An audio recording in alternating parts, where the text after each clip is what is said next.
পদ্মায় ধরা পড়া ৩০ কেজি ওজনের বিশাল আকারের এই বাঘের মাছটি কাটতে হচ্ছে বেশ কসরত করেই, তাও আবার ৩ জনের চেষ্টা। দানবাকৃতির এই মাছটি এতটাই বড় যে তা কাটতে গিয়ে রীতিমতো বেগ পেতে হয় জেলেদের। শুরুতে স্থানীয় এক জেলে পদ্মা নদীতে ধরা পড়া বিশাল এই মাছটি কাটার চেষ্টা করে ব্যর্থ হলে পরবর্তীতে ৩ জনের চেষ্টায় কাটা হয় ৪৫,০০০ টাকা দামের এই বাঘের মাছটি, যা নগদ টাকায় কিনে নেন এক ইতালি প্রবাসী। এই দেখেন মাথা, এটা হলো মাথা, এটা হলো পেটির মাছ, ঠিক আছে।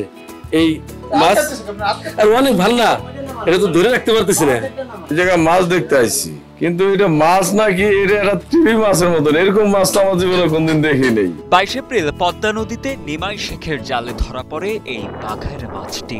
নদী থেকে ধরার পর বিক্রির জন্য রাজবাড়ির দৌলতদিয়া ফেরিঘাট এলাকায় নিয়ে এলে ১৩৫০ টাকা কেজি দরে ৪০,৫০০ টাকায় মাছটি কিনে নেন ফেরিঘাটের মাছ ব্যবসায়ী মোহাম্মদ সোহেল মোল্লা। জেলে পাইছে, আমরা তাদের কাছে কিনে নিছি, ওই যে দামে কিনছি তার সাথে ১০০ টাকা বেশি পাই আমরা মাছটা বিক্রি করে ফেলছি। মাছটা কিনা ছিল আপনার ১৪০০ টাকা কেজি, আমরা ১৫০০ টাকা কেজি এখন বিক্রি করছি। ২৯-৩০ কেজি একটা মাছ খেপলা জালে, আমার নজির ঘটনা আমার আজ পর্যন্ত শুনি নাই যে খেপলা জালে এত বড় মাছটা পাইছে। প্রথম মানে মাছটা ২ ভাগ করছি, করে সারে আবার আর এক টুকরা করছি, করে সারে আবার মাঝখানটা একটাই দিছি, দিয়ে সারে এইভাবে কাটে ছোট ছোট পিস করছি, মানে বাড়ির যেগুলি পিস এক একটা মাছ মোটামুটি ১৫০ গ্রাম বা ২০০ গ্রাম এরকম করে এক একটা পিস এইভাবে কেটে পিস করছি। আর মাছটা যদি মাছটার মাথাটা আমরা দেখাতাম, দেখেন কত বড় মাছ। হ্যাঁ, এই মাছটা কাটে সেরা আমার কাছে আসলে খুব ভালো লাগতেছে, আনন্দ লাগতেছে। আর যে ভদ্রলোকের দিব সেও আশা করি এই মাছটা খেয়ে খুব আনন্দ পাবে।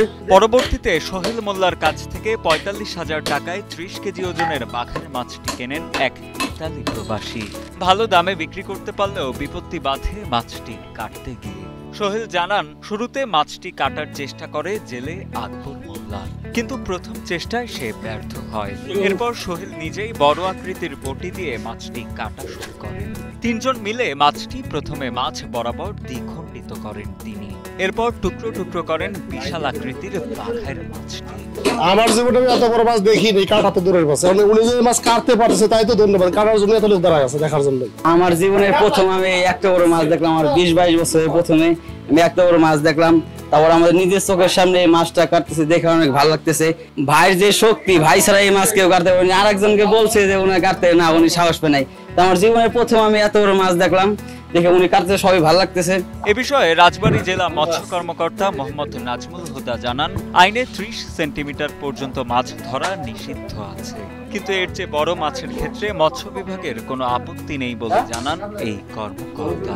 আমাদের মৎস্য আইনে আপনার ৩০ সেন্টিমিটার পর্যন্ত ধরা নিষিদ্ধ আছে, হ্যাঁ, কিন্তু ওর চেয়ে বড় ধরার ক্ষেত্রে আমাদের কোনো এরকম বিধিনিষেধ বলা নেই কোথাও।